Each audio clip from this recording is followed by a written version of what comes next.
Hello everyone, this is doctor Sandhya Gupta, personal MD from Pandit Jawaharlal homeopathic medical college. सबसे पहले शुरू करेंगे हम टर्निंग पॉइंट से।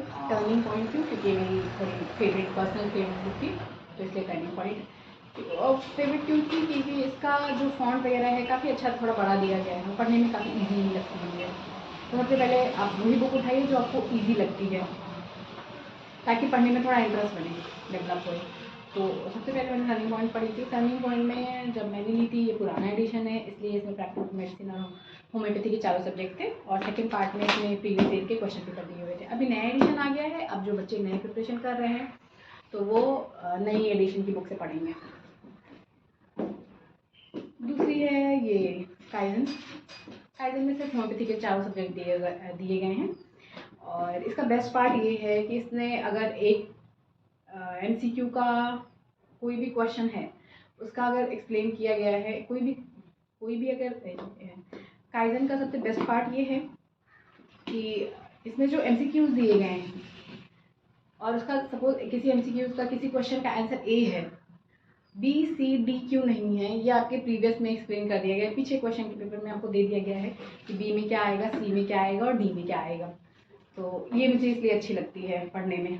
और आप जब इसको पढ़ें तो आपको ये ध्यान दे के पढ़ना है। आपको पहला पार्ट जो A आंसर है वो तो पढ़ना ही है, B C D क्यों नहीं है, या उससे रिलेटेड कौन कौन से क्वेश्चन और बन सकते हैं, वो इसमें दिया गया और वो आपको ध्यान से पढ़ना है। तीसरी बुक है ये सक्सेस। इसका भी नया वॉल्यूम आ गया है। तो पहले इसमें होम्योपैथी के सब्जेक्ट नहीं थे, पहले इसमें चारों होम्योपैथी, इसमें पहले अलाइड का सब्जेक्ट नहीं था। सक्सेस में सबसे पहले सक्सेस जब आई थी तो इसमें अलाइड सब्जेक्ट नहीं था, ये पुराने एडिशन में। अब इसका नया एडिशन आया है, उसमें आपको मिल जाएगा अलाइड सब्जेक्ट भी। तो इस वाले में होम्योपैथी के चारों सब्जेक्ट थे और 10 ईयर्स के क्वेश्चन पेपर थे, तो काफ़ी अच्छे से पढ़ना है। अब जो बच्चे प्रिपरेशन करेंगे वो इसके नए वाले एडिशन की बुक से पढ़ेंगे। तीसरी बुक है ये, आपको अभी हमने होम्योपैथी तो पढ़ लिया, होम्योपैथी के अगर ये 3 बुक्स आप पढ़ लेंगे तो इससे काफ़ी आपका होम्योपैथी पार्ट प्रिपेयर हो जाएगा। अब हम आते हैं अलाइड में। अलाइड में कौन कौन सी हमें बुक पढ़नी है? ये है मुदित खन्ना अलाइड के लिए। इसमें सिर्फ प्रैक्टिस ऑफ मेडिसिन दिया गया है, और प्रैक्टिस ऑफ मेडिसिन अगर एक बुक से पढ़ लेंगे तो किसी भी एग्ज़ाम में आपका प्रैक्टिस ऑफ मेडिसिन का क्वेश्चन छूटेगा नहीं। इसकी भी 2 वॉल्यूम है, ये मेरे पास दूसरा वाला पार्ट है, पहला वाला मेरे पास अभी नहीं है, किसी को दिया हुआ है।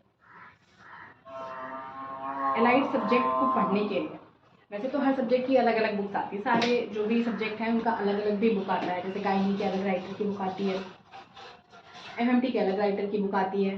तो अगर आप अलग अलग बुक लेना चाहते हैं तो आप वो भी ले सकते हैं, otherwise Rome is the best. आप होम्योपैथी के अलावा अगर एलाइड सब्जेक्ट में कुछ भी पढ़ना चाह रहे हैं, कोई भी, ये इसमें एलाइड सब्जेक्ट के सारे सब्जेक्ट दिए गए हैं और इतना कंटेंट दिया हुआ है कि आप अगर इसको पढ़ लेंगे तो एग्ज़ाम क्रैक करने में कोई प्रॉब्लम नहीं आएगी। बट इतना इसमें इस बुक में जितना दिया गया है उतना आपको रिटेन करके रखना है, तभी आपको ऐसा लगेगा कि हाँ मेरे कंप्लीट हो गए हैं एलाइड के, ठीक है। और एलाइड के रिटन थ्योरी के लिए तो आप ये वाली रोम्स पढ़िए, लेकिन एलाइड के अगर MCQ की बात करें तो एलाइड के MCQ के लिए PG+ है जो बहुत ज़रूरी है। अगर आप एलाइड के MCQ सॉल्व कर रहे हैं तो PG+ आपके पास होनी ही चाहिए।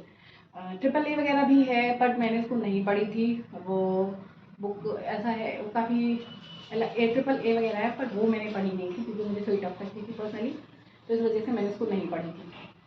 अगर आप पढ़ सकते हैं तो आप पढ़िए AAA वगैरह जो भी और आ रही हैं, बट अगर आप PG+ भी कर लेते हैं तो ये इनफ है।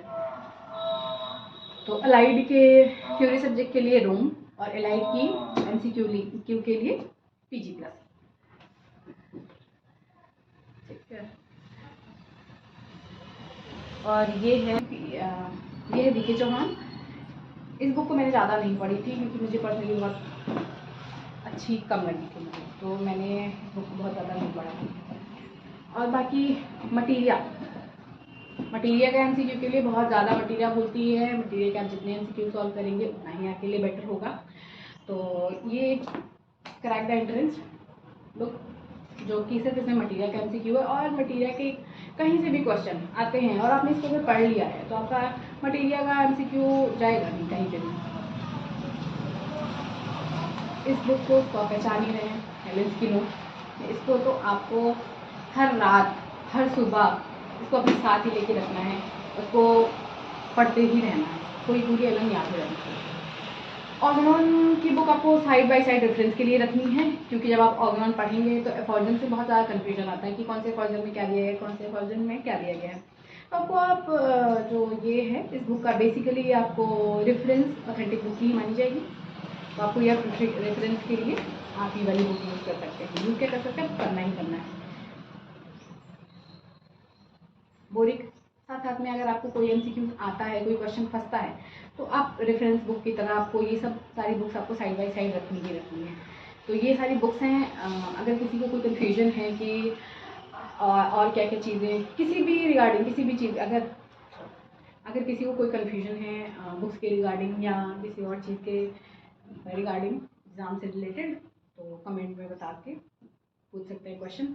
और अगर आप ये चाहते हैं स्ट्रैटेजी बताई जाए, अगर मैं स्ट्रैटेजी बताऊं कि अगर आपको स्ट्रैटेजी जाननी है प्रिपरेशन के लिए, तो कमेंट करिए। Strategy how to make strategy.